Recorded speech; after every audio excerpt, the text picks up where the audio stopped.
எப்படி இருக்கிறதா அந்த காட்சி? வெறிவடு முளரி மொக்குள் விரிபதம் நோக்கி சுற்றும் பொறிவரி வண்டின் ஈட்டம் புறத்திருந்து இறங்க வண்டொன்று இறகரால் வீசி உள்புக்கு மதி நுகர்தல் கண்டு நெறியில் நல் நிமித்தமாக நெஞ்சுர நினைந்து சென்றார். நெஞ்சுர நினைந்து சென்றார். ஒரு தடாகத்திலே தாமரை மலரானது காலை நேரம் மலர்வதற்காக காத்திருக்கிற நேரத்திலே பல ஆயிரக்கணக்கான வண்டுகள் எல்லாம் வந்து அந்த தாமரை மலருக்குள் இருக்கின்ற தேனை குடிப்பதற்காக காத்திருக்கிறதா? தாமரை மலருக்குள்ளே மகரந்தம் என்று சொல்லும்படியான தேன் இருக்குமா?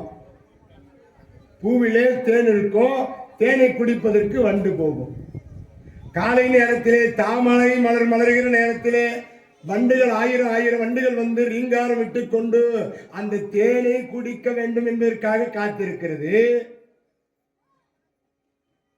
அப்போ ஒரு அசுர வண்டு இந்த ஆயிரம் வண்டுகளை எல்லாம் ஏமாற்றி அந்த தாமரை மலர் மலர்ந்த உடனே அந்த தேனை குடித்து விட்டு இந்த ஆயிரம் வண்டுகளை ஏமாற்றி அது வேகமா பறந்து சென்றுச்சு. இந்த காட்சி எப்படி இருக்குதா? பாண்டவர்கள் பார்க்கிற போது அந்த தடாகம்தான் பாஞ்சால நாடு, அந்த தாமரை பூதான் பாஞ்சால மண்ணு, அந்த பூக்குள்ள இருக்கிற தேன் தான் பாஞ்சாலி. இந்த சிறு சிறு வண்டுகள் எல்லாம் வந்து ரீங்காரம் விட்டு கொண்டிருக்கிறது தேனை பருகுவதற்காக. அந்த சுயோர மண்டபத்திலே ஆயிரம் அரசர்கள் வந்து காத்திருக்கிறாங்களா? அந்த பஞ்சாலியே நம்ம திருமணம் செய்யணும், நமக்கு தான் கிடைப்பா அப்படின்னு காத்துல இருக்கிற மாதிரி இந்த அர்ஜுனன் தான் பெரிய அசுரவண்டாக போய அந்த பஞ்சாலியை திருமணமே செய்து கொண்டு வரப்போகிறான் என்ற காட்சி காலையிலே அற்புதமா பாண்டவர்கள் பார்த்துக்கிட்டே போறாங்களாம். பாஞ்சால் நாடு போகிற வழியில் இதெல்லாம் தெரியுதா? அந்த சகுனம் எப்படி இருக்குதா? அவ்வளோ அருமையா இருக்குதான் பார்க்கும்போது. அடேயப்பா! இன்னொரு இடத்தை பார்க்கிறார்கள். ஒரு ஆற்றின் கரையா அருமையா கரை ஓரமாக ஒரு மாமரம் இருக்குது. அந்த ஆற்றிலே தண்ணீர் ஓடுகிறது. அந்த மாமரத்திலே ஒரு மாம்பழம், நல்ல கனிந்த சுவையுடைய ஒரு மாம்பழம் தொங்கிக் கொண்டிருக்கிறது. வன்துறை மருங்கின் ஆங்கு வன்துறை மருங்கில் ஆங்கோர் மாங்கனி விழுதல் கண்டே தன்துறை மீன்கள் எல்லாம் தந்தமக்கிரை என்று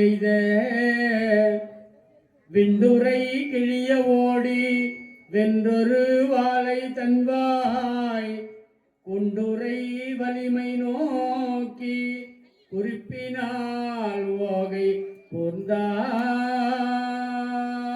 குறிப்பினால் ஓகை கூர்ந்தார்.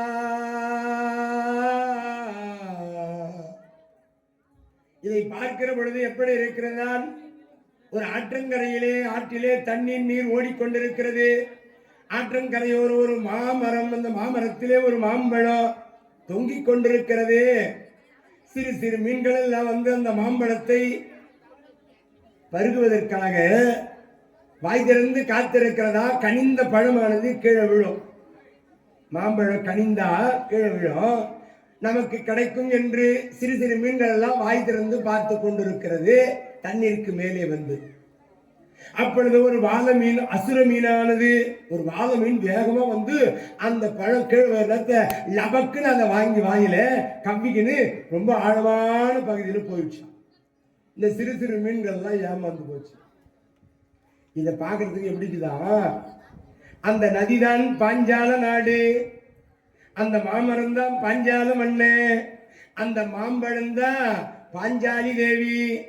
சிறு சிறு மீன்கள் எல்லாம் வந்து நமக்குத்தான் இந்த மாம்பழம், நமக்குத்தான் இந்த பாஞ்சாலி என்று காத்திருப்பது போல இந்த அரசர்கள்லாம் நமக்குத்தான் பாஞ்சாலின்னு காத்திருக்கிறாங்களா? இந்த வாழ மீனாய் போய் அந்த மாம்பழத்தை கம்பி பிடித்து சென்றதே, அதுபோல இந்த அர்ஜுனன் தான் போய் அந்த வில்லனை வளைத்து பாஞ்சாலியை மாலைச்சூடி அழைத்து வர போகிறான் என்பது போல நிமித்தம் தெரிகிறது. நல்ல சகுனமா.